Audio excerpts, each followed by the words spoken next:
but for everyone who wasn't already tuned in to our random chatting, welcome to our Wednesday class of our sampling course. I hope everyone had a wonderful day. I think the weather today is at least a little bit less humid and miserable. I'm excited for today's class because in my, again, biased opinion, I think is one of the most practically kind of useful lessons that we cover in sampling and kind of in the data science stream. It's a lot of stuff that I use or used to use on kind of a day-to-day basis in my government work. The way that I think about it is yesterday was kind of our transition day, right? So we're moving from learning about sampling approaches, different recruitment techniques, into, okay, we figured out how we're going to be recruiting our sample, what kind of errors to avoid. Now that we've got these individuals here with us, how do we sample effectively? How do we ensure that this tool that we're using, this survey, is actually as well made as possible and is going to help us collect the data that we want and that we need? And that's what we're getting into today with our class on survey quality and questionnaire design. Today, we're going to be talking about, firstly, just why survey quality matters so much. We'll talk about all the different factors that can affect survey quality, and then we'll get into different ways of improving survey quality, how we can deal with missing or non-ideal data when we're designing our survey, but also after, once it's been collected and it's not so good, how do we kind of address that? So some things that we kind of touched on yesterday, we'll be getting into in a lot more depth. So just to kind of motivate us, why do we care? Why do we spend time thinking about survey quality? The first thing, as I've hopefully made clear throughout this course, when we're taking a sample, when we are administering a survey, that's a lot of work being done, right? We have to make a whole lot of choices about how we're designing and implementing our sample. We have to go out into the world and actually do that. And the reason that we're investing all that effort is our survey is happening for a reason, right? We have some purpose. Maybe we need to collect some info to drive up our company's profits. Maybe we're trying to cure a disease. Maybe we just really want to answer a question. Whatever the case, we have a purpose. And because that purpose is important to us, we need our survey to be reliable, right? The survey has to be reliable to let us make good predictions or find answers, conclusions. And if it is not reliable, it is not worth the effort. Another big reason why we care about survey quality is funding, and that kind of touches on the discussion that we were having before class about review and funding and all those kind of institutional administrative things. Anytime that I'm applying for research funding, the financial component, I need to justify, here's why I need this money. Here is the survey document that I'm going to be using to ask my questions and collect my data. And, boards of people have to go through, review that survey, evaluate, is it actually going to be useful? And only then will they maybe give me some funding dollars to do that work. And then our last, but arguably our most important motivation for needing to evaluate survey quality is ethics. We got a whole slideshow dedicated to ethics coming up, so I'm not going to spend too much time on it here. But the basic idea is that surveys have impact, right? By recruiting someone to participate, we're taking up their time, their energy, their effort. By taking our time to administer a survey, again, effort, time, maybe emotional labor, depending on the topic. So we want to make sure that that effort and those costs are worth it with a high quality survey. Otherwise, we're kind of just taking advantage of people for no point, which is not something that we want to be doing as data scientists or as researchers, whatever capacity we're doing this. So hopefully that's kind of got us on board with this is why we need to care about survey quality. Now let's start getting into how we can evaluate it and start to make those assessments. So warning in advance, we're going to spend a decent amount of time on this slide and the next couple of slides, just getting into some of the metrics that we use to think about survey quality, some examples of each to really understand them and internalize them before we try to use them in an activity and apply these things. So the first one, I think is an easy one, is relevance. So as I mentioned, right, we're doing this survey for a reason. A relevant survey is one that satisfies that reason. So if my goal is I want to collect data to understand what desserts the customers at my bakery like the best, did I actually collect the data to answer that question? If I ask questions like, what are your thoughts on apple pie? I'm not really getting the data on favorite desserts that I want, right? I'm wasting people's time. I'm collecting a bunch of stuff that I'm not going to use. So we want to make sure that the questions that we're asking are actually giving us the data we want. Next is the idea of accuracy. We talked about accuracy a little bit yesterday when it comes to getting an estimate that's something close to our actual population value. Accuracy becomes very important when our survey has high stakes, right? Maybe I'm evaluating a sample population to see how quickly they can hit the brakes in this newly designed car. That's a scenario where a matter of seconds can have very major consequences. So I better be making an accurate estimate of how long that process takes. I'd better be collecting that information in an accurate way to help make sure that people are safe. The next one, timeliness. For me, the example that helps me to understand this one is election predictions. Again, calling back all the way to our first class. If I want to survey some people and predict a 2025 election result, it's not helpful to anyone if it takes me 2 years to collect and report on my data, right? So in this case, my priority for this is what I need for this survey, I might be valuing timeliness over strict accuracy and relevance, right? It might just be, can I get this out on time before the election? The next quality metric that we have to consider is accessibility. And this one word, I acknowledge, it contains multitudes. In this particular context, when it comes to survey quality, a high quality survey in terms of accessibility is one that A, it actually gets to the intended audience, and B, once it gets to them, it can be interpreted, right? I could do the best, most rigorous survey in the entire world, but if I don't compile my data and get it to policymakers in a way that they can understand, in a way that's accessible to them, it won't have any impact. It'll just sit there on my hard drive. So are the data that I'm collecting, the results that I'm conveying, are those actually accessible and useful? Our next quality measure is comparability. This one is, I think, more of a circumstantial one. It kind of depends on our goals for our survey. Basically, if our intention is, I'm going to administer this survey over 10 years and then compare the results over time, I want to administer them in different countries and compare the results that way, our survey has to be designed in a way that those comparisons will actually be meaningful. So, example for this one. Let's say I am trying to do a study. I'm trying to collect data on work-life balance for IT workers in different countries, right? My goal is to compare between different countries. I'm working with my international team to be able to do this. So me in Canada, I randomly sample 50 IT workers across different companies. My colleague in India does the same thing. My colleague in Sweden does the same thing. But let's say my American colleague is really rushed for time. So instead of doing a random sample, she does a non-probability convenience sample of 50 IT workers, all from one particular company. Now, right away, our sample size is the same, but we've used totally different sampling approaches. And now that American data is no longer as comparable with me and my other international data sets. So we're no longer meeting that initial goal of strict comparability, right? We're kind of throwing in that wrinkle of different sampling approaches. Next up for us is the idea of coherence. And this one I will personally get on a soapbox about as someone who has to do a lot of data work that uses data from all different sources. So, different surveys, maybe it's a survey combined with observational data, like we did that activity in class. When our data are coherent, it means that we are using common definitions and standards across all those different sources. So example of this one, toy example, probably not that realistic, but let's say I'm trying to link my survey on people's favorite colors to an existing larger data set of some larger population's favorite colors. So in my survey, I just let people write in whatever color they wanted. In the bigger existing survey, they had to choose between blue, yellow, and red. Those were their only options. Right away, I can see that these two surveys, we've defined that favorite color variable differently, right? Mine is open-ended, the other one is fixed choice. They don't have a shared or coherent standard between them. So it's going to be a lot harder for us to link data across those two sources, right? We can't really claim that those variables are representing the same thing in the same way. So coherence is kind of a challenge, and it's something that we consider when we're evaluating the quality of data in terms of linking it and combining it. Last one for this slide, which accidentally turned out to be 3 C words, completeness. And this is the idea that a high quality survey, it'll have the data that we need, right? If I'm trying to do a survey on the impacts of age, gender, and income on how well you do in this course, I do my survey, I get lots of responses, but I forgot to include a question on income. The survey's not really complete. It's not getting all of the data that I needed it to get.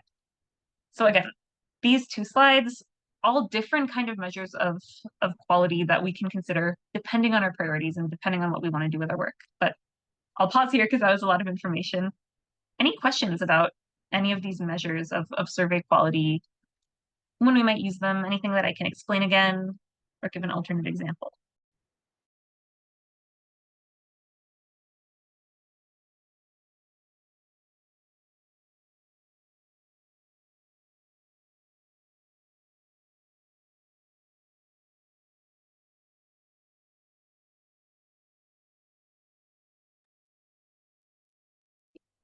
it looks like we're feeling okay about these.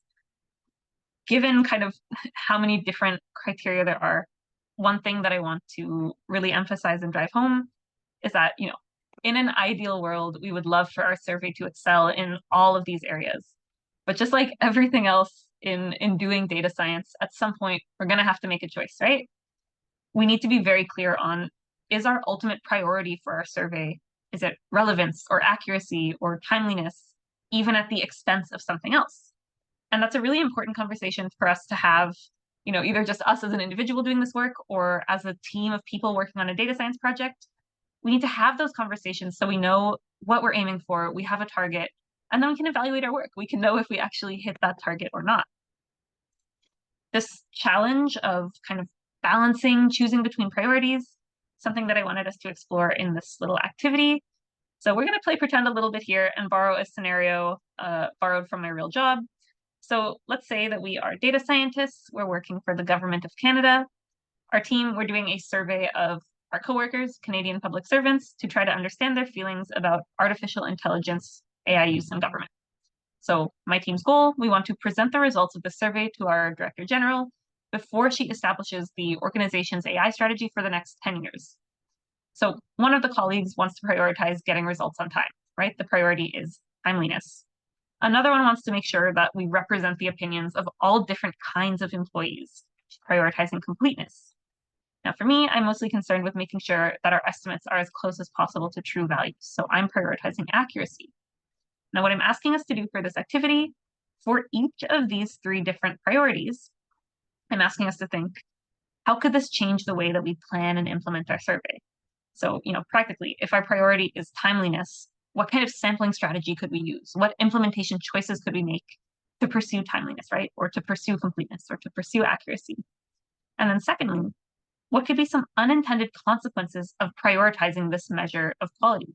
So if we are prioritizing timeliness above all else, and we are, choosing our sampling approach accordingly, what are some kind of limitations, some trade-offs that we would have to think about? Some maybe risks coming with that approach.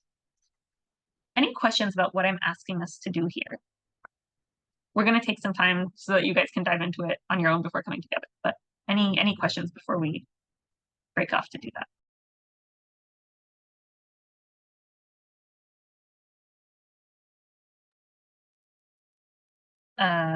Vishak and I will both be here the whole time if you have questions about this activity or want to clarify or chat about something. But let's take 10 minutes. We'll come back at 6:33 and share our answers. So again, for each of these priorities, what kind of sampling strategy could you implement? What kind of survey would you design? And then what are some consequences of prioritizing this thing? So again, 10 minutes, we'll come back, we'll chat about it all together. Good luck.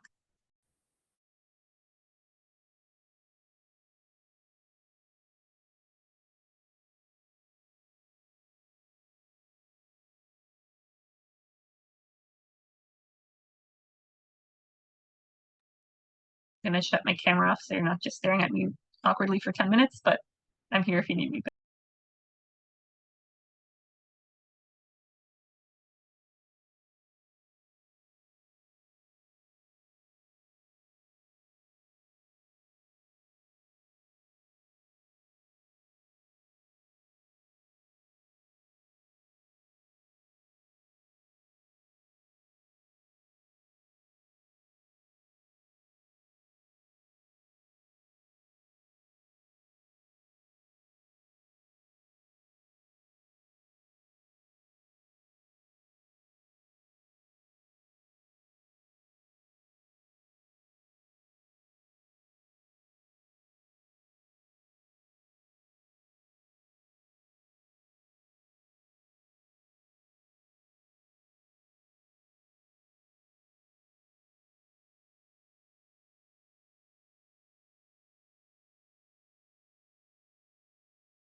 Okay, everyone, there's about 3 minutes left. If you think you're going to need more time, totally cool. Just let me know in the chat. Otherwise, we'll still take it up at 6:33 as planned. But let me know if you need more time or if you have any questions.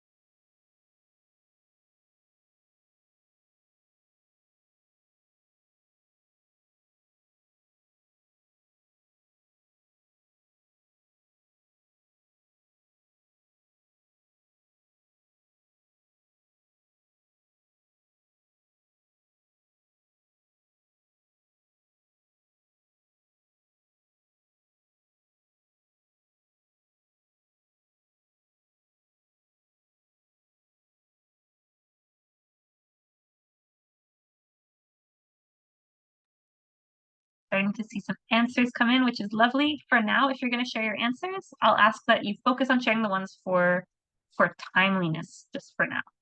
And then we'll go through them one by one. But for now, timeliness answers more than welcome to share.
All right, everybody. I see lots of answers in the chat, so hopefully we're feeling okay on time. Let's start getting into it. Let's start seeing how changing our priorities can change the way that we do our data science, right? Can change what counts as a high quality survey sampling approach for us. So for this scenario, again, we want to find out Canadian public servants' feelings about AI in government. In the scenario where we're prioritizing timeliness, how could this shape how we're planning our survey? Let's see. Fewer questions, lower response rate, convenience sampling to be quick. I think that makes sense. Consider faster implementation using online-only methods. We're getting into the medium in which we're implementing our survey. Maybe limit pre-testing or pilot testing. Yes, absolutely. Online servings, simple random or convenience sampling. Convenience sampling, I would totally agree. Simple random, I think that's a deceptively one because it says simple, but sometimes implementing it is not so simple, right? Remember that list of criteria that we have to meet to ensure that a sample is actually a probability sample, a simple random sample, right? We have to know every single unit in our population. We have to have a reasonable chance of accessing all of them. The sample has to be representative for our population. So lots of different criteria. So sometimes simple random sampling, not so simple to get. But convenience sampling, yes, absolutely. Timeliness would be best suited for convenience sampling, but this could compromise completeness and accuracy. Yes, that's something we have to be aware of. Let's see what else. Potentially tighter timelines for data collection and analysis. Right. Outside of just what sampling approach we're using, we might just have to do that work in a shorter amount of time. Maybe simpler questions, shorter surveys, right? Decreasing the time it would take people to complete it, the time it might take us to analyze our data. Smaller sample size to meet deadlines for sure. Using closed-ended questions. Interesting. I see the logic there, right? Like you choose these options. I don't want to analyze a paragraph of text for sure. spend extra effort to send reminders to participants. I like that idea a lot, and that's not usually something that we get for timeliness, but I can see your logic, and I think that totally makes sense. Like, we need your answers by this date. Please get to it. I like all of these answers. I'm going to scroll back up. So I wrote a similar thing. I said I would probably go in this case if my priority is just like get this data out the door. I would probably go for some kind of convenience sampling, just because I want it to be fast and quick to do. Now, to think about some consequences of that, let's see what you guys had to say. Risk of low response rates and potentially biased results if certain groups respond slower than others. Right, in this scenario, what if one team is in the middle of like finishing up some very urgent project for a client, they don't get a chance to check their email and reply to the survey, we're completely omitting their data, right? Because we're just prioritizing, we got to do this as fast as possible. So response could absolutely be an issue. As Hiroyoshi said, compromises completeness and accuracy. Let's see here. Lower response rate due to a tight time schedule, reduced quality of the survey and results. Yes, that can absolutely be a consequence. If I have a week to get a survey and distribute it to everyone, I'm probably not doing a million passes through of it, right? I'm not doing the same kind of quality control and iteration on that survey design as I might in a different scenario. If we're using closed-ended questions, we might not have the freedom to answer outside of scope. It might take a lot of effort from home groups versus an office. Yeah, that's also another problem, right? How are we addressing all of these different kind of groups in different ways? I think you guys kind of nailed that one. And I think you showed a good understanding of what some of those consequences could be. How about if our priority, we're no longer focused on just get these results out the door, we really want to focus on completeness. So we want to make sure we are representing the opinions of all different kinds of employees of the Canadian government. How might we design that kind of survey, and what kind of consequences might there be for a study focused just on completeness or prioritizing completeness? And let's see. Maybe they didn't understand the question completely and just answered randomly. I'm not sure if that was for completeness or for timeliness, but either way, big issue. Let's see. Arzena, for completeness, we could implement stratified or targeted sampling. Yes, I think that is an intuitive approach here, right? We want to make sure we're covering every single, type of employee or strata of employee, if you will. Of course, doing this work could lead to longer timelines, higher costs, right? Because we're trying to do one of those probability sampling approaches to capture kind of specific people. It might take a little more time to kind of hammer out that approach. What else? Great effort into sampling and data collection to include all relevant units. Again, stratified sampling. I like that you guys are turning to that approach. Higher costs could result in some delays in analysis, right? If we're doing our probability sampling, we're doing stratified sampling, it could just be more complicated to analyze that data. So that's another potential issue. Let's see, completeness, a wide survey to cover more people, especially those tenured but maybe not comfortable with technology. So maybe if we're prioritizing completeness, we're saying we don't just want to send an email survey. We'll do some email, in person, phone, all different mediums so we can reach out to different kinds of people with different comfort levels. I like that idea a lot. I don't think I've had that answer for this one before. Again, cost and time are potentially an issue. More stratified sampling, I like. And that's for timeliness. Okay, thank you for telling me that. I think all of your answers here totally makes sense. What did I write? Stratified sampling is an option. I also said maybe if we're focused just on like, I need to get some people from every single employee group, it might nudge us into maybe quota sampling if I'm like, okay, at least if I get 10 secretaries, 10 managers, 10 IT people, so on like that, we could go into some kind of non-probability quota sampling, another option, but I think stratified, as you guys proposed, also very, very good. And again, the issue, it might take a lot of time to structure that approach, to collect all that data, to analyze all that data. So we might be sacrificing some timeliness to prioritize completeness. All right, last but not least, let's say our priority now is accuracy, right? We just want to make sure that whatever we're estimating about people's opinions is as close as possible to true values for the entire group. If our study is focused on accuracy above all else, what kind of survey study might we design? What kind of sample could we take? And what are some consequences? Let's see. Focus on question clarity, survey design, reliable analysis techniques. Larger sample size for better, scroll past, better estimates. Yes, Imra, I like that answer. You covered so many bases there. Really, really good. And again, the big one here, that's really time consuming, right? If we want to design the best survey possible, test it out, make sure it's good, we want to make sure we're analyzing things so thoroughly, perhaps testing different models to see what makes most sense if we're making any kind of predictions. If we want a larger sample size, all of these things take time to do properly, at least. What else? We might prioritize question design, validation, weighting of responses, multiple rounds of testing and review. Ooh, I like this point. Who sent this point? Arzana, increased burden on respondents and analysts. That's something we absolutely have to consider. If there's a team of like 2 people who have to analyze 10,000 surveys and clean up all that data and work with it, that's a huge burden, right? We need to think about how much time, if our priority is accuracy, how much actual time and how many resources do we have to get all this work done? Really good point. And simple random sampling. I think that's the approach that I said here as well. It's kind of our most, if we're doing truly simple random sampling, I think that's a great way of focusing on accuracy, large sample size, accuracy, selective sampling, targeting people who are not familiar with AI. Ooh, that's interesting.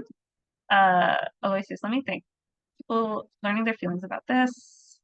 Accuracy as close as value. So in this case, I see where you're coming from with targeting people who are not familiar with AI. However, if we want to represent all of the Canadian public servants and we want to make sure that our estimates are as close as possible, we should also probably be including, the really techie people who are working with AI. We want to cover kind of everyone in our target population to be as accurate as we can. Consequences, I see of your approach, assuming that people who are comfortable with it don't have problems with it being implemented. Big assumption. In my experience, some of the people who are most comfortable with AI are the ones who know the most to have problems with it. But respect, you covered the consequences of your proposed approach, so totally fair. Let's see what else. We need to follow up with participants and support them while they fill out the survey. Zainab, really great point. It helps to make sure that they understand the questions correctly. Of course, that may take more time. It may take a larger budget because you got to have someone there to help people. But this is a really, really good point. It's not just giving someone the paper and we get the answers. It's what happens if they don't understand the question? Do they just scribble it out or do they have someone to ask? Love that point. That's a really, really good one. And again, time and cost, huge kind of challenges for implementing something that values accuracy above all else. Really excellent answers for that one, you guys. You covered stuff that I don't think I've seen previous cohorts say at all. So love the answers, love the creativity. Oops, someone else is in the chat. What should be the ideal technique if this was a real scenario, as each technique has its flaws? So I would say it depends on, so in this case, I would ask, I mean, it wouldn't be my decision. I would have to ask the managers or the executives, like, is our goal to get this survey out the door in a week? In which case we might have to make those sacrifices for timeliness, or is our goal to be accurate, right? So that's kind of the activity, right? We need to know what we're prioritizing. The ideal technique will differ depending on what matters most to us here. So I know that's an annoying answer, but it really depends on what's most important to us here.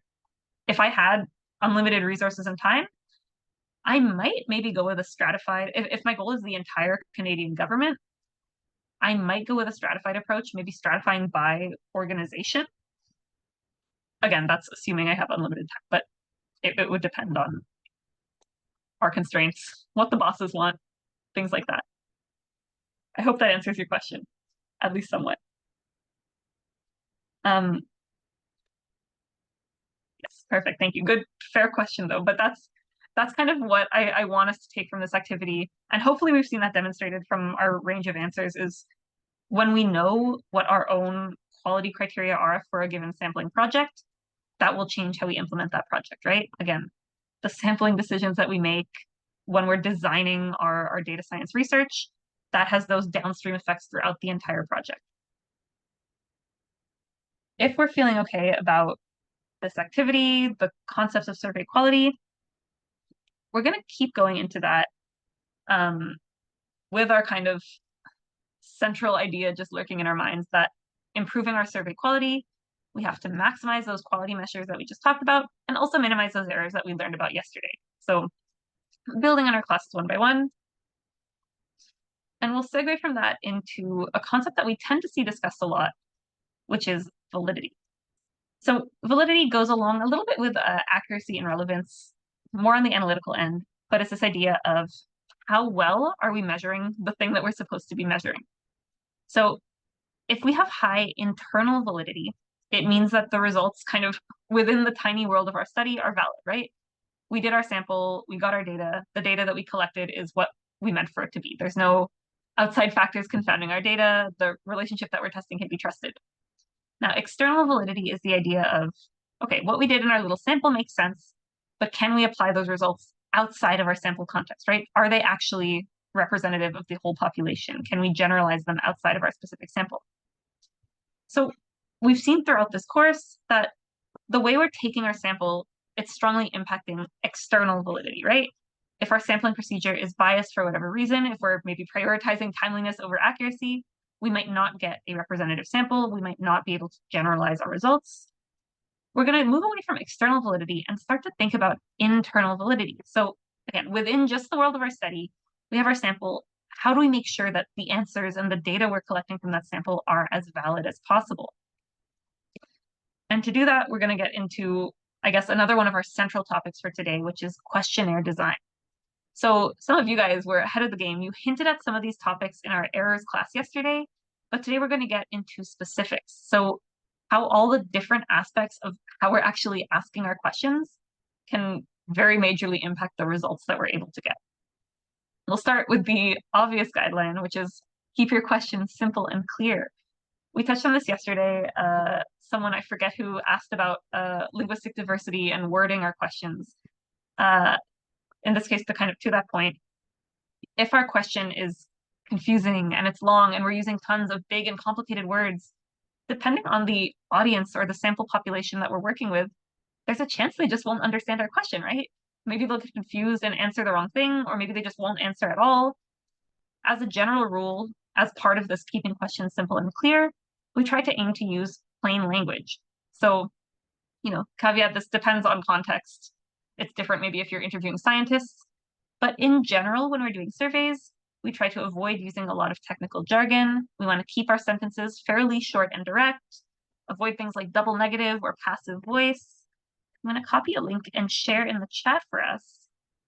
There's a PDF from the Government of Canada that I really like that talks about plain language writing and why it's useful. It's like 100 pages long, so you do not have to read that whole thing, but just if you're interested in plain language, it's there for you as a resource. I see a question in the chat. Would you mind explaining internal versus external validity with examples? Yes, absolutely. So again, the way that I think of this is internal validity is just thinking of our study, like within the answers we're getting. Are we getting the information that we think we're getting? Are we doing that in a reliable way? External validity is, can we extend that outside of our little survey? So what's an example? Internal validity. Let's say I'm doing a survey on how satisfied students are with their data science learning, right? So in my study, I'm just using you guys as my little sample population, but I'm interested in students more generally, but you guys are convenient, I'm using you. So internal validity would be based on the questions that I'm asking you guys. Am I collecting the data that I want? Am I analyzing it in a useful way? So again, just within my sample, am I getting the data that I want? Is it accurately kind of reflecting the conclusions that I'm getting from you guys? That's internal. External is, okay, I know what you guys think. Does that actually represent all students in data science courses, right? Can I actually claim that this is representative of all those different students that I'm trying to study? Does that clarify it at all? Does that make sense? Perfect. Thank you. Good question. And again, questionnaire design is really something relevant to specifically our internal validity, right? Because the way that we're asking our questions will determine the kinds of data that we're getting in our study. Right. We covered plain language. We want to keep our wording simple and clear, avoid misunderstandings. Our next idea in questionnaire design is being specific in our questions. For this one, I'll give you an example right from my own research. If my objective of my study that I'm doing, I want to understand how people are storing their data during their interdisciplinary research projects, I shouldn't ask, what do you do with your data when you do interdisciplinary research? Because then people might start talking about how they analyze it or how they collect it or how they clean it up. I should ask, where do you store your data during interdisciplinary research? For example, in a hard drive, in a SQL database, so on. So I'm making it clear the question I'm asking, the types of information that I'm aiming to collect, so that I'm getting actually relevant answers. The next important kind of idea topic to discuss is forced choice versus select all that apply. So just to clarify, so everyone understands what I'm talking about here, select all that apply, it's like I give you a list. Which of the following songs do you like? Check all that apply. And I give you that whole list for you to mark off. Forced choice is a bunch of different questions saying, do you like Love Story by Taylor Swift? Yes or no? Do you like Dancing Queen by ABBA? Yes or no? So they're all individual questions. You're not really getting a whole list. Now, this one gets a little bit controversial. People have differing opinions on this. There are valid arguments to be made on either end. So, I'll give the caveat that this can be situational. You have wiggle room. There's valid cases to use the select all that apply. In general, from my reading on the subject, forced choice seems to be preferable, and there's a couple of reasons that people usually give for this. The first is that it avoids order effects and satisficing. So this is where, when we see that huge list of all the songs, the respondent just checks some of what applies, and then they get bored and they don't read the rest of the list because that's way too many things to think about, or they feel shy to be checking so many things, where we avoid that with first choice. Forced choice questioning can also help to avoid primacy bias. And that's this thing where when people are given a list, they tend to just check the first thing on the list instead of actually going through and considering the whole thing and choosing the more relevant option. So they choose kind of the first thing that seems kind of to apply. I thought I saw something in the chat, but it's gone. So hopefully I'm not missing anyone. All right, kind of building off of that, the next really important thing that we want to think about is thinking about the order of questions. And this one seems so pedantic, but it really, really matters in collecting our data. So the order of questions, the order in which we present questions to people, it plays a role in how they answer those questions. That can take a couple of different forms, with the first one being anchoring. So with anchoring, information that we're giving, it's kind of setting the tone. It's influencing people's answers. The kind of funny example that I really like is if there's a question on the survey that says, describe your spouse's value, and then I include a $ next to the space where you write your answer, you're more likely to answer in terms of your partner's net worth in dollars, rather than like the value of kindness and support and love. And that anchoring that I gave you with that little $, it's probably going to last in later questions about value as well. So with an anchor, you're given a little piece of information like that $, and you cling to that, and you let it influence us a little bit more than it should. Another example that I really like, that actually a former student brought up, and I just love it, so I say it every time, of anchoring is, if I ask you, has it been more or less than 50 years since the Leafs won the Stanley Cup? You're probably going to anchor to that 50 value. And if I tell you to guess, it's probably going to be somewhere closer to 50 than not, right? You're more likely to guess 54 or 45 rather than 1 or 200. So just one of those little quirks that we have to kind of be aware of, and what information are we giving people, and will that kind of cling throughout the survey? Now, priming on the other hand, again, another kind of effect of how we're presenting things. Some past stimulus is influencing current and future responses without us meaning for it to do that. So this isn't necessarily intentionally provided info like that $ from my example, not even necessarily information provided in the questionnaire itself. Let's say I'm inviting you in to do an interview for my study.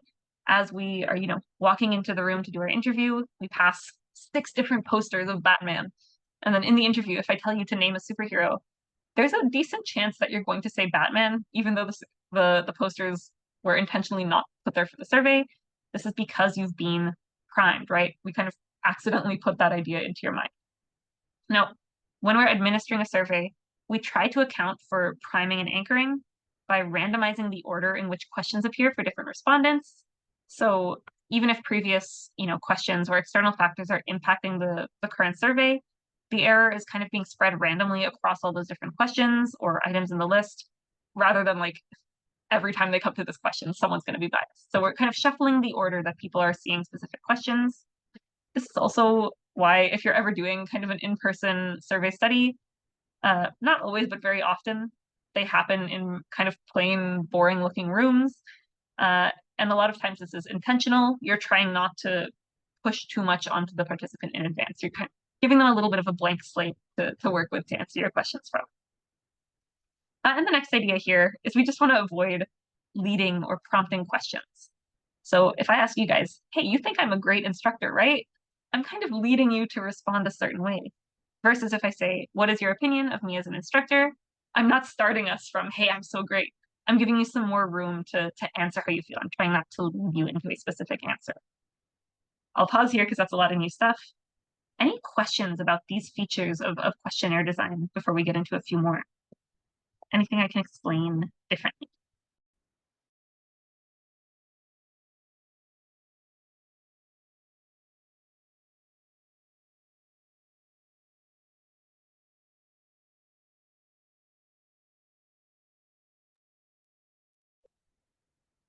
Could you please rephrase forced choice or select all? Yes, for sure.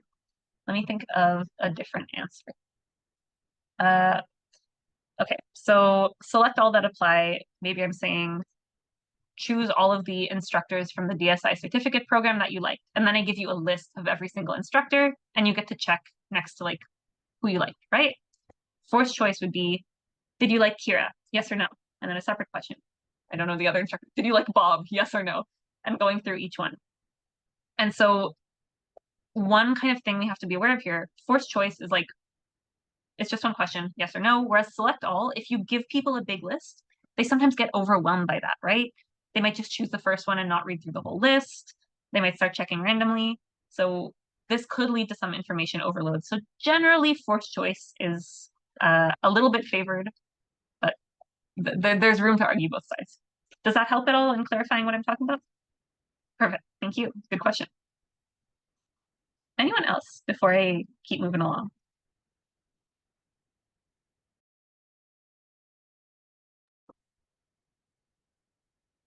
Okay.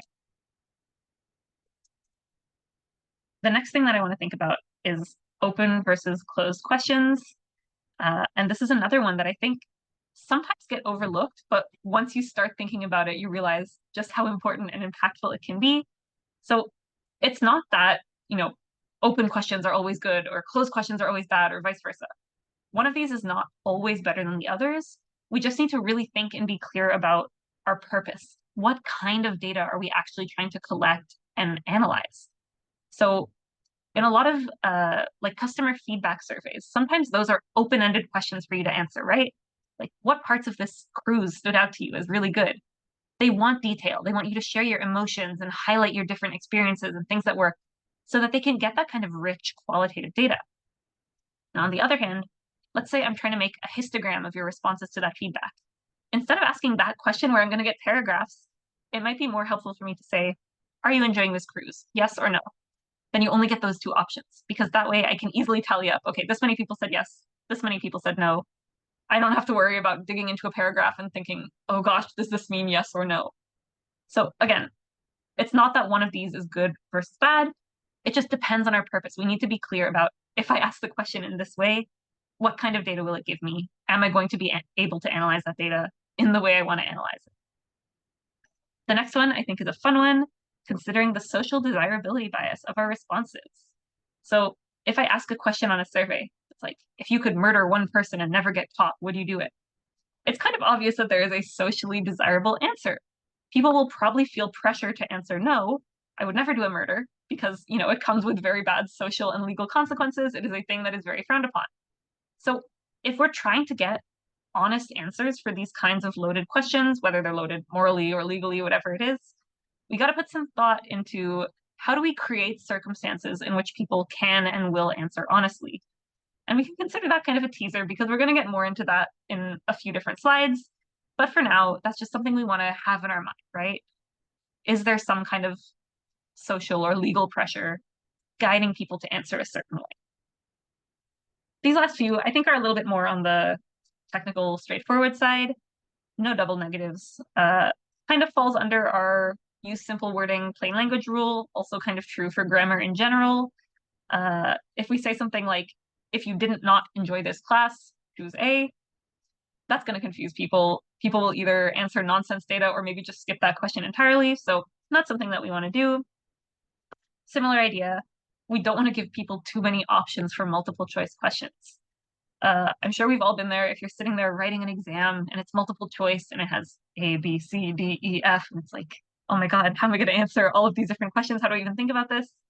We don't want to give our participants that overwhelmed, stressed feeling. So try not to provide a million options for a multiple choice question.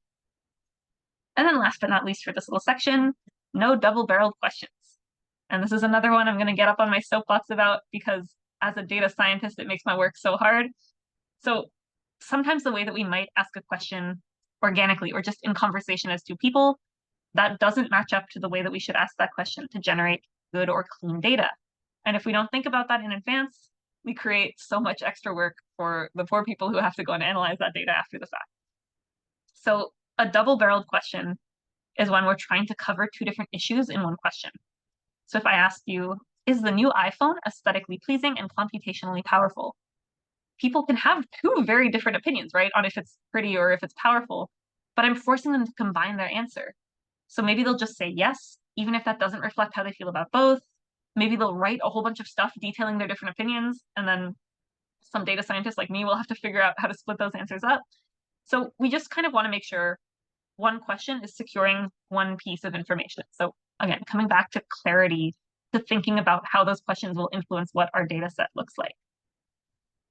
Questions about these other concepts for questionnaire design? Anything you'd like me to revisit or describe again?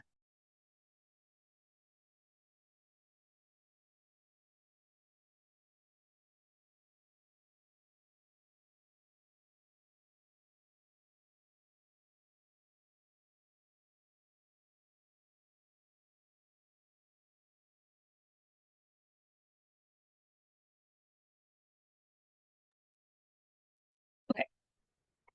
If we're feeling all right about questionnaire design, then we can keep going. We can keep on building those connections, right? So let's connect to what we talked about yesterday and think about how measurement error and all of these ideas about questionnaire design from today all go together. So if we think that measurement error might be affecting our study, first thing we got to do is figure out where is that error coming from.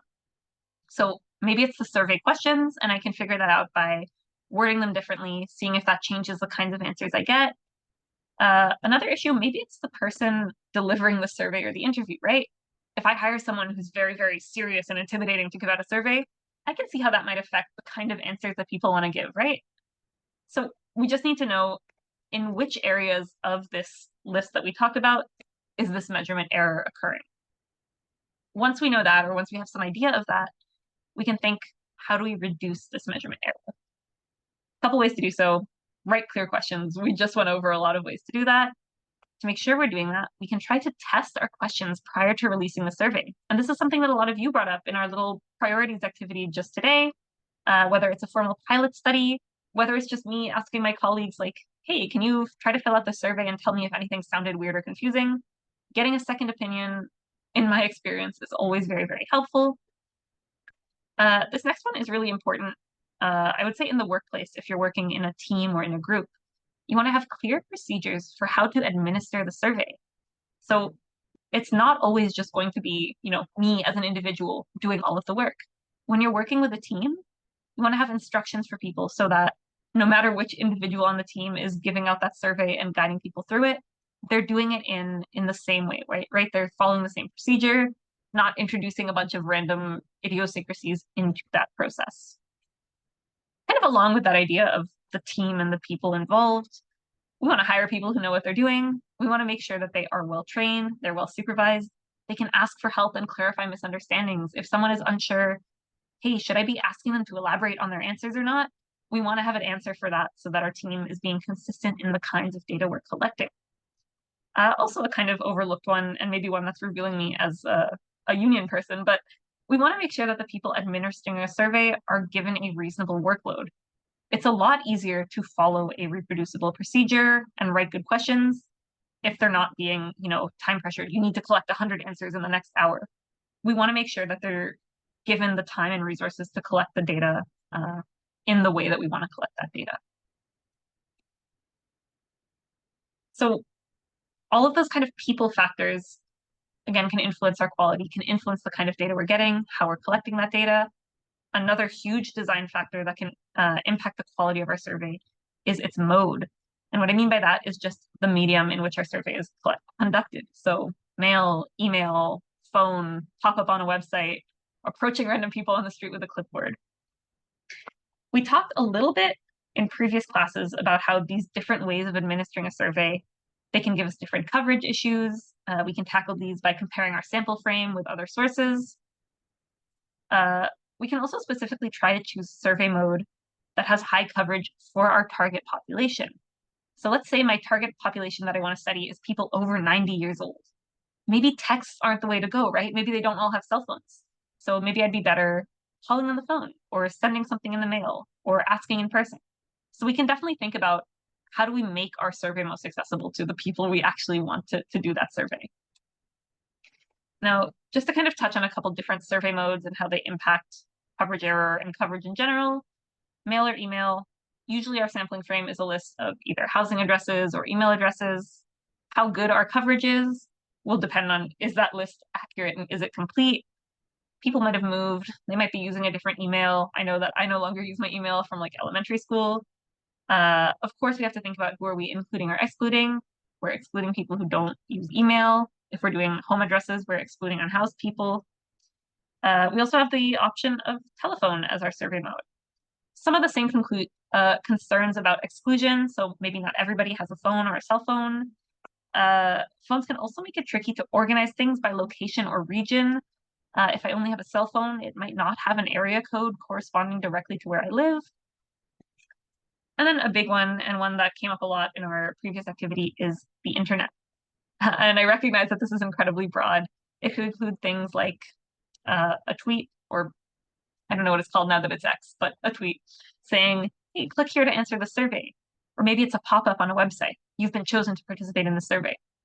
Whatever the web-based mode is, internet-based surveys are really useful for reaching a ton of people all over the place. They can make it hard to make sure we're sticking to our specific survey frame, since we can't always predict who's going to access a particular page on the internet, right? And they also tend to maybe get a certain type of person who is more likely to click a web ad and do a survey. So we want to be careful in claims like this online survey represents the entire population of Canada. No, it represents people who are on Twitter and we're in this hashtag, and we're likely to click that link. So just kind of emphasizing here, the actual mode of our survey is another thing that can impact the kinds of answers we're getting, the eventual internal validity of that study. Any questions there about coverage, survey mode, how those work?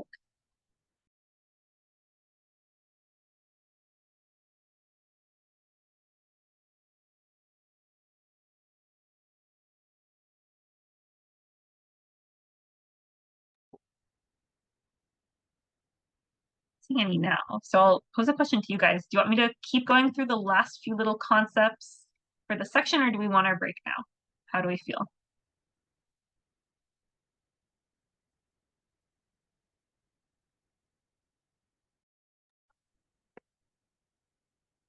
Break now, power through. Oh, it's 2-2.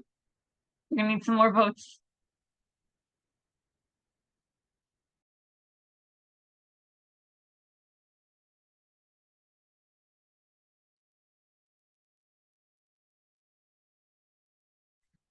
Let's do a survey. I know it's hard to make people do a survey on the spot. We got one more for continue. Anyone else? Right now it's 3-2 for continue, so all right, we're getting power through. I'm sorry, my break people. I promise it won't take too long, and then you'll have a nice break.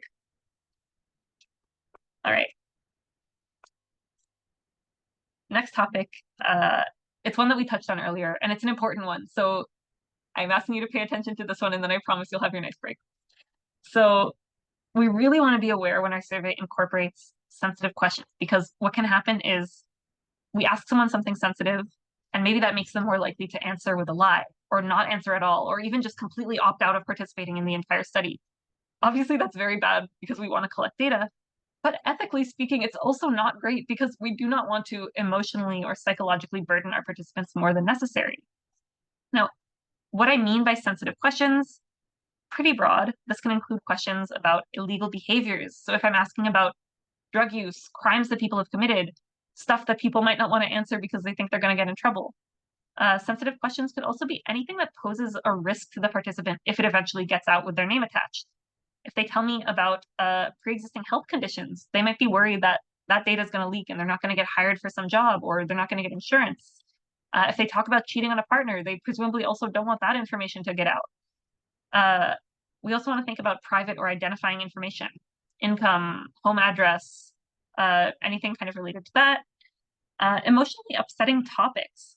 If I'm asking someone about past victimization, about loss, about grief, that's probably not something that they're going to have a lot of fun discussing, right? That's something that can really tense people up and make them not want to engage with that. And then, of course, socially or politically charged topics. Thinking right now across the border, if I gave someone a questionnaire asking your opinions about abortion, depending on where you live, who's around you, what laws are in place in your particular state, that could majorly impact how comfortable people are answering that survey in different ways. So for any of those kinds of sensitive questions, to avoid freaking people out to the point where they just don't respond or they don't want to participate, we can use a few different strategies. The first one we should be doing anyways. It is our baseline kind of ethical obligation. We want to explain and inform. If someone is doing our survey for us and we are asking them these kinds of sensitive questions, they should know why these questions are necessary, right? What are we trying to do with this survey? What is our reason for kind of poking at these sensitive topics? Do they have the option to say, I want to do the study, but don't ask me any questions about blank. I just don't want to answer these few questions. Do they have that option? And have we communicated that to them clearly? Another thing that for my studies that I've been doing that the ethics boards recommend including is a statement like, if you choose not to answer this question, this will not impact your relationship with, our institution or with the scientists or whatever it is. So things like that. We want to make sure people have all the information to make their decision about if they want to participate. Again, survey mode, so the medium we're using, this really comes into play for how likely people are to respond honestly for sensitive questions. So if I'm asking super, super sensitive, embarrassing personal questions, someone is more likely to respond honestly for self-administered surveys, like them answering just on paper and submitting it, versus me sitting there across from them and being like, so tell me all your embarrassing secrets. So the mode is also very impactful here. Another thing that really matters is interviewer persona or mannerisms that can really impact people's comfort in answering sensitive questions in an interview setting, especially. So if I'm bringing in, women and I'm asking them to do an interview about intimate partner violence by male partners, and the interview is like a really big and intimidating guy, you could see how that might conceivably impact how comfortable you feel, how your answers might be affected. The counterexample here, I always say at my job, I'm usually the one who gets sent out to do the interviews, to do the user testing, because I'm the least scary person on the planet. So usually people feel pretty comfortable if they have a critique of the system or something, they feel more comfortable sharing that. Now, aside from the, identity or positionality of the person doing the interview, I also mentioned mannerisms. So of course, this differs based on context, where you're working, the kind of data science you're trying to do. And of course, this is another thing that people like to argue about. But in my experience, being just a little bit more relaxed or informal in your mannerisms as an interviewer, it's really, really helpful in making people comfortable to open up about sensitive topics. And again, I think this is a little bit logical to think about. It's easier to talk to someone who says, hi, welcome. Can you tell me about your experiences getting arrested at this protest? Versus if I'm like in my lab coat with my clipboard and I say, provide in detail an account of your emotional status during your arrest, right? One of those feels more comfortable to chat to than the other one. And again, there's a little bit of not controversy, but perhaps discussion around this one, because there's a fine line, right? We want to be approachable, we want to be friendly, but we also don't want to pretend like the researcher participant power dynamic isn't present. We have to kind of accept that exists and accept there's a responsibility on us as the scientists engaging with our participant. So lots to think about there. But these things, again, all can have impacts on the kind of answers we get to sensitive questions. And our last strategy here that I just want to mention is confidentiality and anonymity, and whether or not we're promising that to people. Obviously, if people know their answers are not going to be traced back to them, that is a major way that they might be comfortable providing some more sensitive information in surveys. We're not going to get too much into this one because our entire class tomorrow will kind of largely talk about this. But huge, very impactful thing for dealing with sensitive topics. Now, just a couple more factors that I want to mention that affect our survey responses, validity, non-response rates, distribution time. If I am sending out my survey in the middle of the workday, probably people are less likely to respond. If I'm sending out my survey on Christmas Eve, probably not going to get too many responses. So the time of our survey also matters. Incentives. We've all probably seen those emails that are like, if you do this survey, you can get an Amazon gift card. And that's okay. Incentives can be very helpful for getting people to reply to your survey. We just always have to be very clear in communicating that it's an incentive for doing the survey. It is not an incentive for answering in a certain way, right? We cannot say, you're going to get a gift card if you answer yes to all these questions. That's not an ethical or good survey. We can't incentivize people to just do the survey at all. Next is follow-up. Some of you guys brought this up in your answers with our previous activity. I think this one is kind of just human nature. If you get an email that's like, please do this survey, some people might want to respond, but they forget the email in the absolute mess that is their inbox. I know that I've done that before. So if you send out, a friendly, a non-pressuring follow-up reminder, that could be useful in reminding someone, oh, hey, I did want to do that survey. So again, we don't want to be bothering people, spamming them, but a follow-up can be a very useful thing. And then lastly, to really hone in on this point, we want to test our surveys. This could be a formal pilot study. This could be asking your friends or your roommates or your colleagues to look at it and say, hey, that question sounds kind of weird. What do you mean by that? It's just a very helpful step because sometimes when we're designing a survey, we're going through our own bunch of drafts. We get a little too close to it. So it's hard for us to notice any glaring issues. So just getting someone else to look at it is a nice way to kind of see when someone other than me is doing this survey, will it make sense? Will it get the data that I want? Any questions about these last few slides? These different factors, thinking about non-response? Any concerns about that?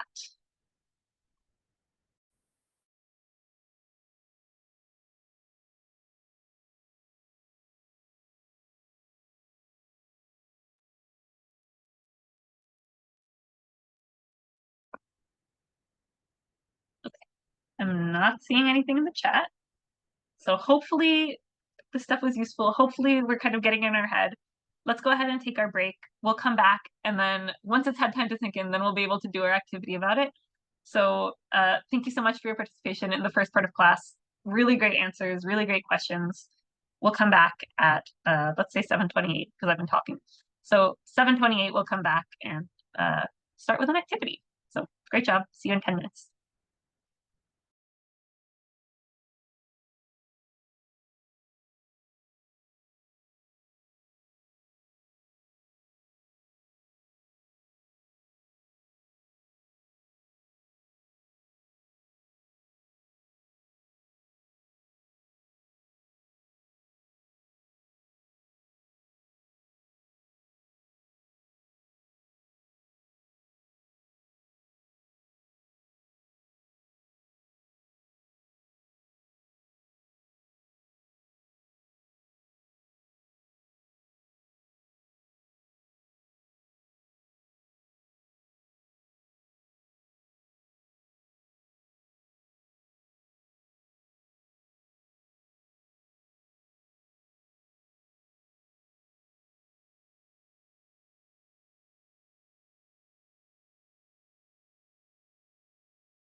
Hello, everybody.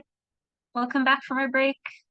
I hope we're all feeling better. Thank you for bearing with me for that a little bit longer than usual first part of class. We learned a lot of different concepts for questionnaire design, ways to ask questions in an effective way. Now we're going to try to think, how well did you actually understand what we talked about? How well can you apply it in survey evaluation, which means it is activity time. So in this scenario, to help me evaluate my performance as the facilitator of the sampling class, I've designed a questionnaire. Unfortunately, I'm very bad at survey design, and this questionnaire is the worst document ever created. What I'm asking for you guys to do for this activity, we're going to take about 10 minutes. I'm asking you to go through the survey, identify what's wrong with it and why, and then we'll go back through kind of question by question and see if you guys were able to spot all of the errors. I'm going to put this survey in the chat now so that everyone can tear it apart at your leisure. But any questions about what I'm asking us to do for this activity? And you can have the slides open so you can be reminded of the kind of different issues to think about, different question design things. But if there are no questions, you can feel free to ask me any if they come up. But let's take 10 minutes. Let's come at 7:39 and take this all up together. So again, the PDF is in the chat. Go through, find all the errors, and I promise there are a whole lot of them. So I'll see you in 10 minutes.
I'm glad you're enjoying the survey. It was very fun to produce.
Zainab, I'm getting you the link right now. One second.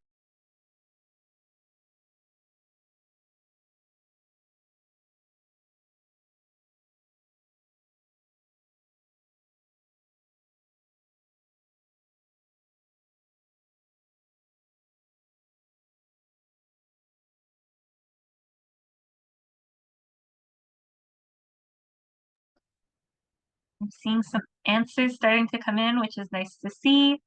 We're going to go through it section by section. So hold off for now. But I like the overall assessments coming in. But we're going to go one section at a time so we can really dig in depth.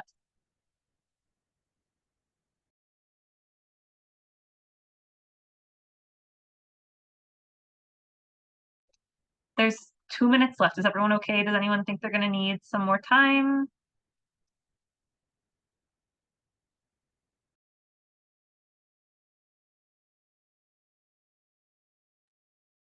So we're going to start off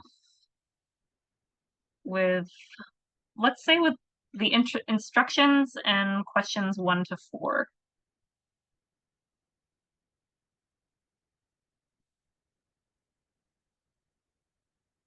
Or you know what, let's do section 1. Let's do 1 to 5. So introduction and questions 1 to 5, you can feel free to share now if you'd like. Ooh, lots of answers coming in. All right, I'm gonna go ahead and start reading through them now because there's a lot in the chat.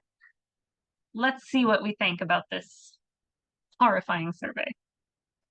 Okay, you must answer all questions.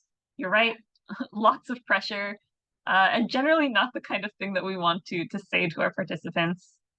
The faxing thing is ridiculous because that is not a particularly accessible or common means of communication right now. So this is again coming to our survey mode, right? The medium that we're using here. I see multiple people pointing out the time frame. It's an extremely limited amount of time, just 1 hour a day. It's also a very inconvenient time. 3 to 4 a.m. on a weekday is, again, a major issue for accessibility, for asking people to communicate at this time. Sorry, I'm just scrolling up and down so I can see what people are saying about these specific questions. All right, this might be in order, but I'll hopefully cover whatever you guys are saying. What kind of area did you guys grow up in? Very confusing options for this answer, right? They're not all in the same units. Somehow rural farm area is different from these ones, which are all in numbers and kind of inconsistent overlapping categories. GPA, we don't clarify our acronym. You're right, who said this? Rochelle, yes, we should be clarifying the first time we use an acronym, we got to clarify what it's actually standing for. Unclear wording, even up here, what's your area of study? Are we asking people where do they work? Are we asking people what their degree was in? What if they had different degrees in different areas? So you're right, we're not being very clear about the kind of data that we're collecting. A major issue here is just the sheer number of categories. It's overwhelming and confusing to look at.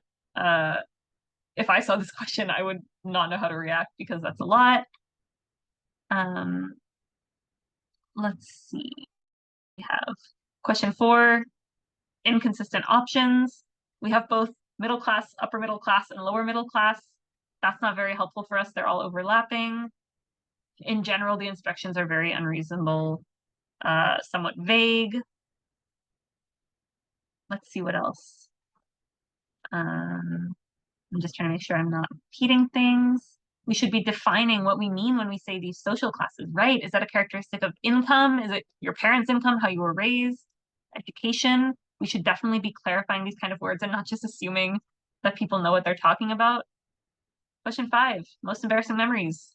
Not very relevant to our survey, right? We're collecting more data. We're putting more of a burden on our participants than we need to. It's also perhaps emotional or sensitive, right? People don't really like to revisit their top 10 most embarrassing moments. And asking it in this way is quite impersonal, quite affrontive to ask. Let me just look through here. Irrelevant. Some of these could be a list. Some of these ranges should be equal. Yes, absolutely. I think you guys nailed the critiques on those questions. How about the section feelings about data? So that's questions 6, 7, 8, 9, and 10. How do we feel about the questions in this section? What kind of issues are we seeing? What did Ina say? Very, very, very unclear. This is perhaps the most unclear question possible. Giving people too many options, making it really hard for people to know what to say and what to answer, kind of inherently collecting some bad data there. Some non-relevant questions. Again, the one about BTS, what does that have to do with the topic of our survey? We're just adding more work and more burden on our participants and more work for us to have to analyze some extra data. What else do we think about this section? Feelings about data, questions 6 to 10. Number 6, like trying to be forced choice, but then it just does this strange rabbit hole, so that's not ideal. Confusing. Question 7 needs specifying options, right? Are we talking about department as in science or department as in biology and chemistry? Things like that. Question 8, poorly framed question. Why did you take it? You're right, we're kind of pulling right from the previous question. Not very clear. Question 9, misleading. Yes, absolutely. Question 10 needs explaining the scale. Yes, and this is the one that I want to highlight because a lot of the time, and I see this a lot in people's submissions for assignment 2 for this class, I think sometimes people default to using a numeric scale in getting answers for questions, but they don't clarify what that scale means. They don't really clearly understand what's the difference between the values, right? What does it actually mean if I rate BTS 10 instead of 9? What's that kind of difference between those things? So we want to be cautious and kind of questioning when we see a numerical scale. What else? Presentation, questionable use of capitalized words, for sure. Order of questions, confusing instruction of skipping. Yes, that is something that we generally try to avoid. If there are going to be scenarios like that of like depending on your answer, it changes your future question. Ideally, that would be something automated in an online survey. We don't want to make people jump all over a document. That's asking a lot of our participants. Anything else for this section before we move along to the next one? Let me look at my notes and see if I've got everything. I think you kind of got it for that section. You covered everything that I had. All right, let's try this section. Feelings about the course. So this is questions 11 to 15. What are some issues that we're coming across here?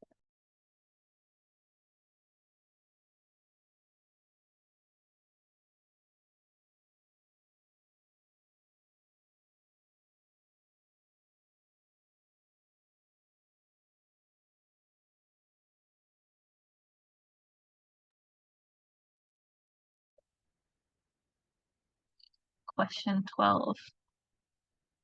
I love question 12, it's my favorite one. Let's see, feelings about the course. Some questions have a bit too much pressure. Yes, absolutely. That's that kind of leading questions that we talked about, right? There's that social pressure that we're leading you towards a certain answer. Very confusing, sometimes irrelevant, certainly leading. Question 11 needs to specify the course, totally fair. Interesting and fun, not the same thing. If we remember our terminology from the slides, this is what we call a double-barreled question, right?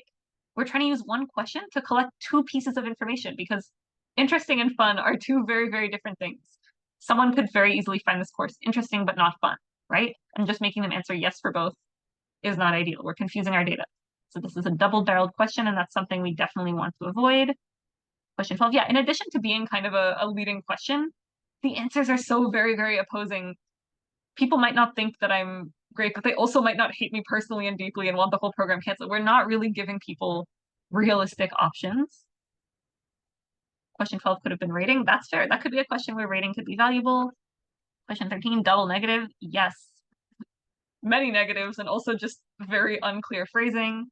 Very complex. You guys are right. Needs patience to read for sure.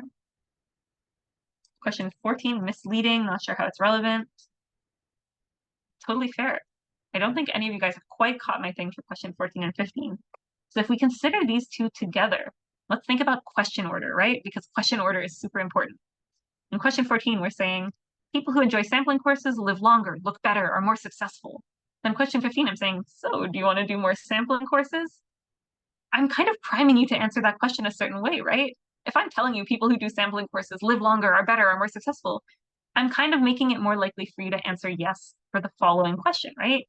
I'm leading you towards a certain answer. Question 15 will definitely be a no. You know what? Fair enough.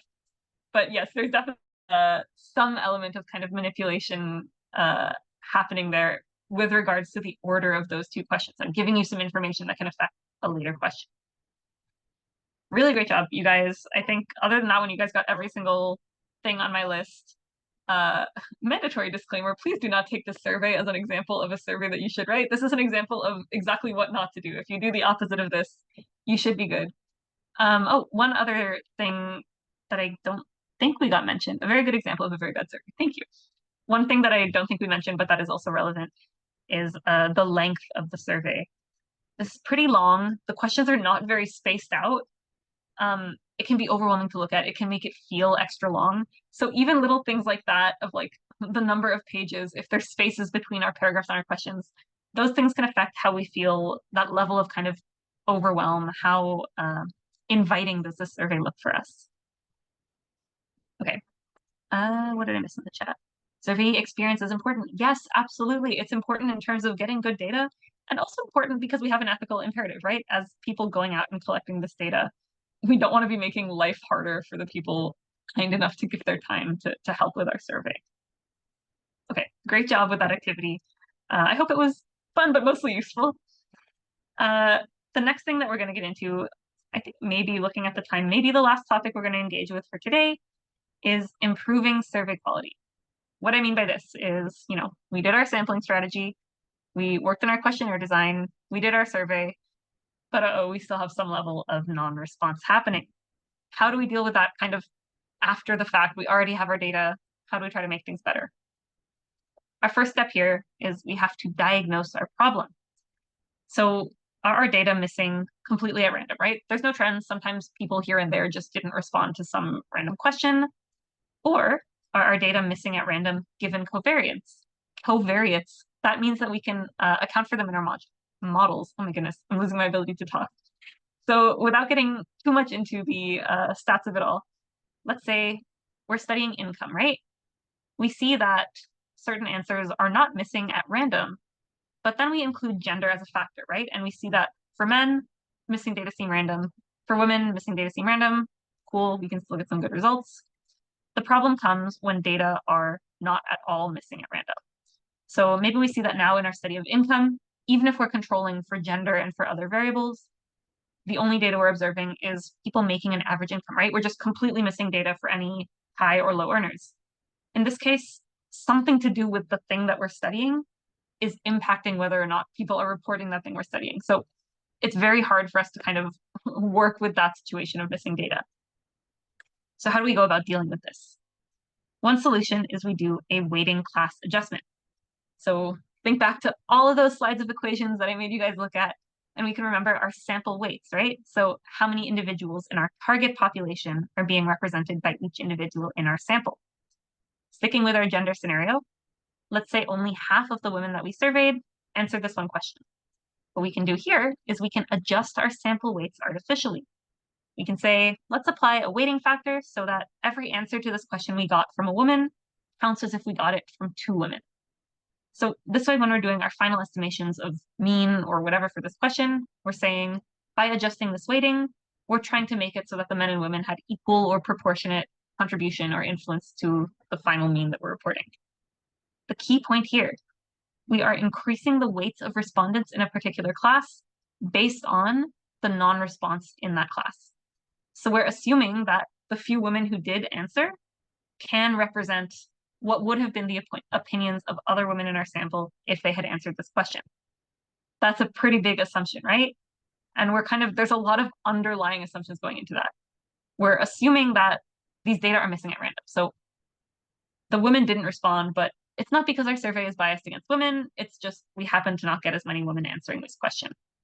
As you can imagine, we got to justify that claim, right? We should be making it clear that we have evaluated our survey tools. We're not just overlooking a blatant bias against women in our sampling procedure. We're also assuming that response probability is the same for all of the elements or all the individuals in that class. So we're assuming that any one woman had the same chance of responding as any other woman. And lastly, like I mentioned, we're making the assumption that all of the women's responses would have been relatively similar. So we can just re-weight the women's answers to represent the other women. Again, big assumptions. We want to be careful in doing this. This next idea, post-stratification, a little bit easy to confuse with what we just said about weighting, but the key distinction here is that with weighting, we're increasing the weights of respondents in a class according to the number of non-respondents in that class. With post-stratification, we're stratifying and modifying weights based on our population counts. So I'm not necessarily reweighting because a certain class or demographic didn't respond. I'm just trying to align, or I'm not trying to align the sample that answered my question with the sample as a whole. I'm just trying to make sure that the sample in each stratum is given weight proportionately to how many units in the target population they represent. So maybe in this case, right? I know my real target population, 50-50 men and women. My sample by chance ended up 60% women. I'm just going to reweight within each stratum so they're 50% each. Lots to think about when we're considering these approaches. They're not magic bullets. They can help us to address some issues of missing data, but of course they don't totally eliminate that issue exists. It still happened. It still might be a problem with our survey tools. So before we start messing around with our sample weights, we need to consider, are all of these assumptions that I'm making actually plausible? Like, do I have a solid basis for assuming that the opinions of the women that I have collected will represent all the other women who didn't answer my survey for whatever reason? We're not going to get into the math of this in too much detail, but I'm going to post a link in the chat, again, entirely optional. But if you find the topic interesting, there's a little article about post-stratification versus non-response weighting, how they work, how they're different. Again, just an option if you feel like digging into this in a little bit more depth. The next way that we can try to improve our survey quality. Oop, I see a raised hand. Yes. Sorry, I just have a question. So are these procedures, are these both weighted and post stratification considerations? So are these made when we, when we know that there are the missing datas in our samples? Yes. So this is like once we have our data, trying to analyze it. But what, is there a quantitative method to know, what data are missing? Like, how are we going to judge, like, what are the data that are missing? Is it like a specific question? Is it like a manual work, or do we have a quantitative method? So to some degree, this could be like if we administered a survey, right? And when we're looking at a response, we see, oh, all the women didn't answer question number five, or 50% of the women didn't answer question number 5. So we can see in our collected data where there's kind of blank spots, missing things. Does that make sense? So is that kind of like a manual thing to do, or do we have a quantitative calculation which we can do to judge like how many, which kind of questions have not been answered? Yeah, so I'm thinking just in terms of the kinds of data that I work with. So if we're getting our responses and we have them in table format, right? Usually in that sense, there's like code that we can write to identify, count up the blank cells that we have, or count how many NAs or things like that. So we don't have to go and manually check every single one. Usually there's some kind of automated process, again, assuming that we're working with some kind of digital tabular data. Right. Okay. Thank you. Of course. And this is one thing from the data science resources document that I shared last week. If you go to that Statology Python tutorials website, I'm almost certain they have tutorials for like identifying blank cells or counting up missing data and things like that. But that's one way that we could ID those. Yes, okay. Addressing our missing data, dealing with kind of, okay, we're working with way of a smaller sample than we thought we were going to have. Resampling, when we're doing this to address that issue, basically we're estimating our parameter, our variable of interest that we're trying to study multiple times from the same sample. I have a nice little video that I'll show to kind of demonstrate this point. But basically we're doing resampling to kind of artificially inflate our sample size a little bit, improve the accuracy of our estimate, quantify how certain we can be. The more resampling we do, the more computational resources it can take up, but the trade-off in a lot of cases can be worth it. So I'm going to briefly just describe in words 2 different types of resampling. Then we'll watch a video for bootstrapping, which is a very, very common kind. And I really like the animation in the video. I think it makes things nice and clear. So when we bootstrap our data, we're drawing randomly with replacement from a set of data points. So again, thinking back to our little probability classes, when we're sampling with replacement, it means that the same sample data point can appear more than once in each bootstrap sample data set, right? We sample, then put it back. We might randomly sample it again. Based on this bootstrap sample that we've collected, we calculate our statistic of interest. It could be mean, whatever thing we're trying to calculate, total. We do this process thousands of times to build up a distribution of our statistic. We calculate the mean of that distribution of bootstrap values, and that becomes our new sample estimate. Again, you're going to see a nice visual like animation of this in our little video, which will hopefully make it more clear. Another approach is jackknifing our data. So once again, we're using our existing, maybe smaller than we'd like sample that we have. With jackknifing, what we're doing is cutting our data. So we remove a single observation, calculate our statistic of interest, so maybe our mean without that value, and then we're doing the same thing for each observation in our sample. So taking a turn, removing it, calculating the mean, removing it, calculating the mean. We do this enough times that we get a lot of different estimates of our sample mean that we call pseudo values. The mean of all of those pseudo values gives us our jackknifed estimate of our sample mean. Okay, lots of words. Let me play the video so we can see an example of bootstrapping, and hopefully that will clarify things. It just occurred to me, I don't think I turned on sound sharing. So give me 1 second while I reshare my screen with sound. All right. I'm going to mute myself. Let me know if you can still hear the sound from the video, please. Bootstrapping, StatQuest. Hello, I'm Josh Starmer and welcome to StatQuest. Today we're going to talk about bootstrapping part 1, main ideas. Now, imagine we had a new drug to treat an illness. And we gave that drug to 8 different people that had the illness. For 5 of these people, the drug appeared to help them feel better. But for 3 people, the drug appeared to make them feel worse. If we calculate the mean of the response to the drug, we get 0.5. 0.5 is not a huge improvement, but since most of the people, 5 of 8, improved, maybe this drug is better than using no drug at all. However, maybe these 5 people all felt better because they were healthier to begin with. And maybe these 3 people all felt worse because they had unhealthy lifestyles. So it is possible that the reason we got a mean value equal to 0.5 instead of 0 is because of random things that we can't control. Is there anything we can do to decide if the drug works or not? Yes. One expensive and time-consuming option would be to replicate the experiment a bunch of times. If we repeat the experiment a bunch of times, then we can keep track of each mean value, and we will end up with a histogram of mean values.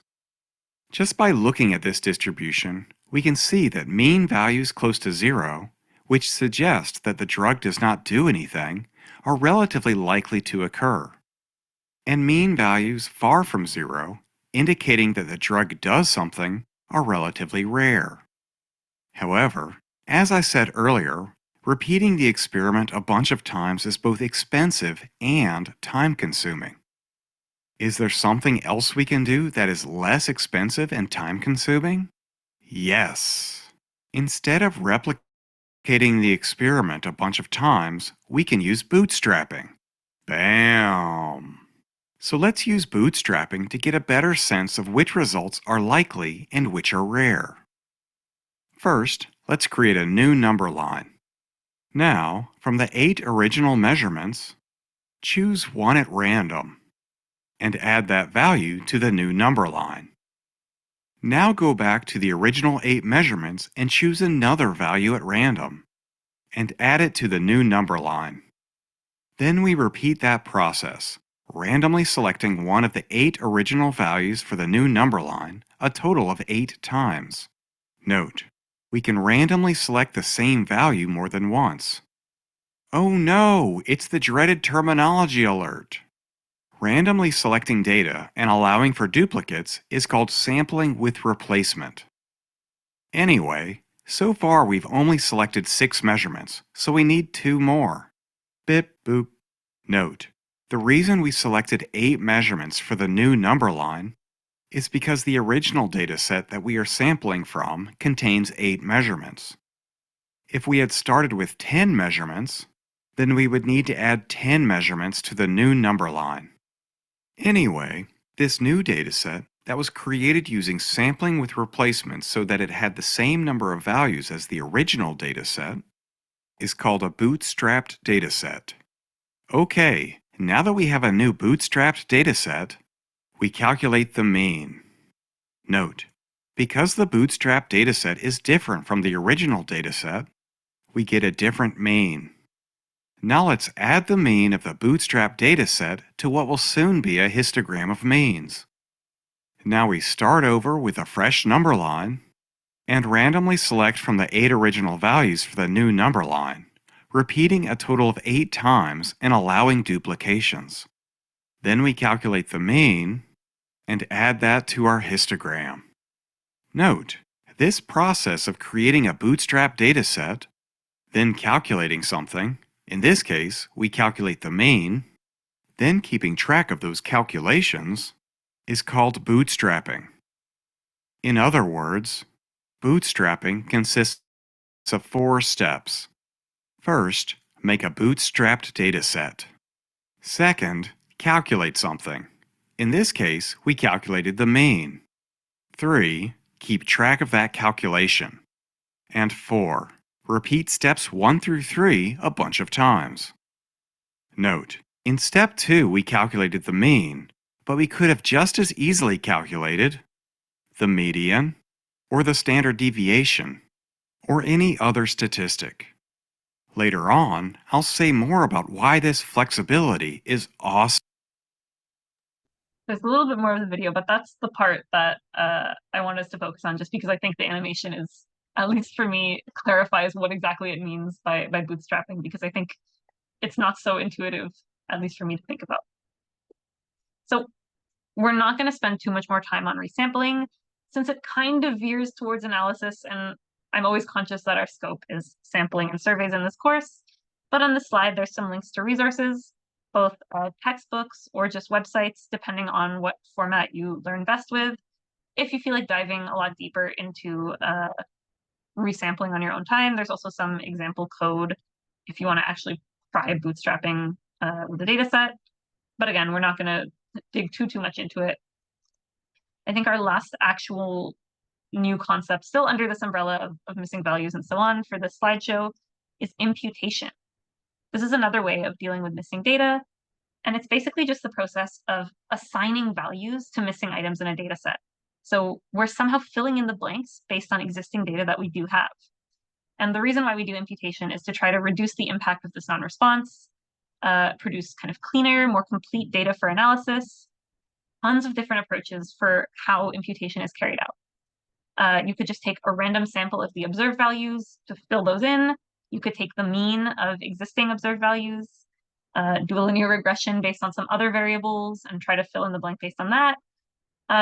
Or we could get really fancy, try to produce some kind of predictive model to incorporate a ton of different features and spit out what should fill in those blanks based on that. For now, for our example at least, we're going to stick with the very easiest one, which is just mean imputation. So let's say that we recorded song length and song rating out of 5 for a random sample of songs from High School Musical. But our data set has some missing values, these dreaded blank cells. So we can see in our table, for some we have blanks for song length, for some we have blanks for song rating. The way that we would apply mean imputation here is just taking the average or the mean for each variable. So based on the values that we did have for song length, our average would be 163. So we would just fill in 163 as our assumption for the missing values there. Same thing for song rating. We average out the ratings we do have and fill those in there. Like I said, incredibly simple, fills in those blanks very quickly, but this should be throwing up a lot of red flags for us. So I'll open the question to everyone. Why do we think that mean imputation could be problematic? What are some potential issues here?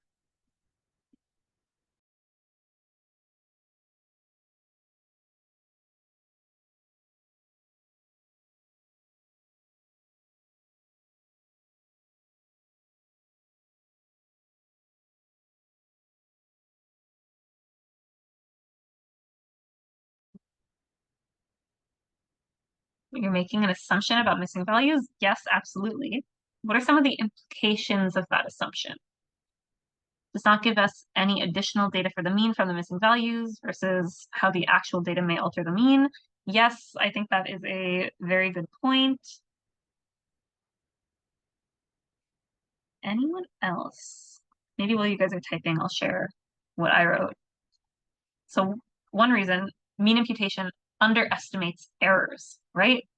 Our means that we're imputing are estimations, but our code that we're going to use later to analyze this doesn't know that.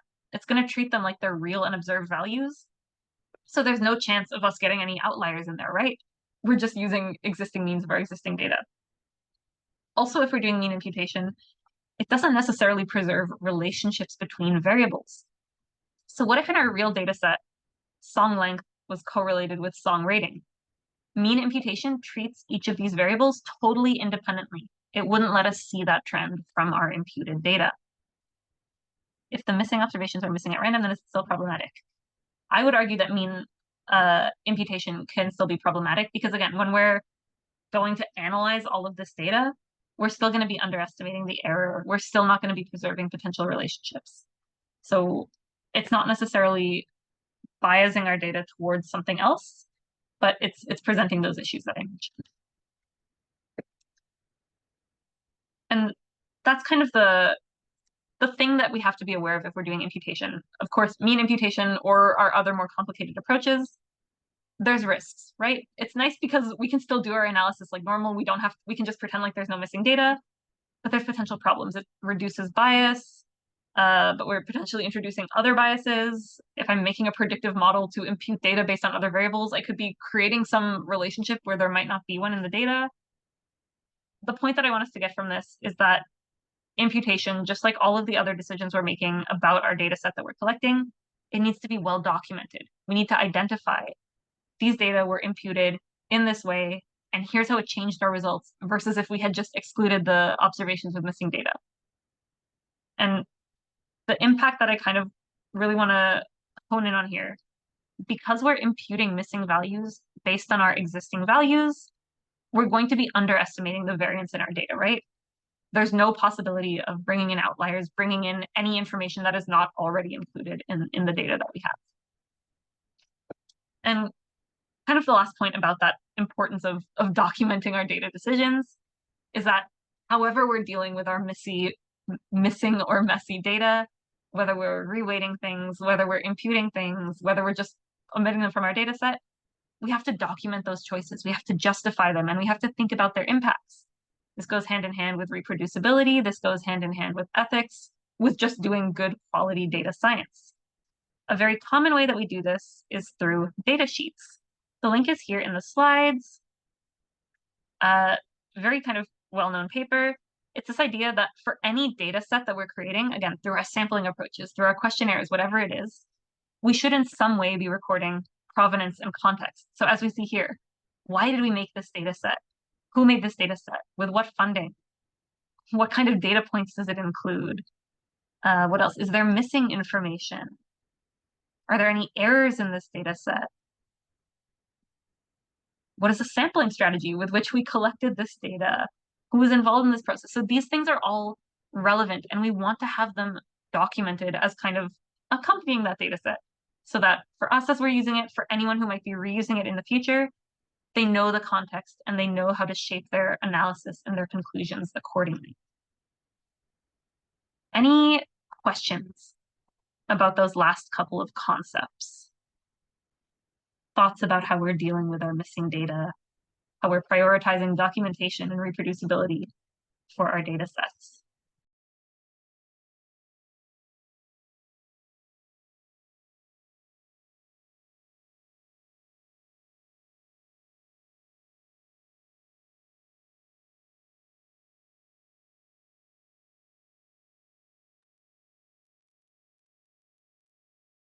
If we're feeling okay about all that, if any questions come up, we're here for office hours, happy to discuss that stuff. But I've asked enough of you today. Thank you so much for your work, for your attention, for playing along with all these activities. I hope that we're feeling confident with these new concepts, with the questionnaire design approaches that we can use for assignment 2. And I hope that we're excited for our final sampling class tomorrow. So thank you so much. Enjoy the rest of your night. I'll see you in office hours if you want to hang out. Otherwise, I'll see you tomorrow. Bye. Thank you, everyone in the chat.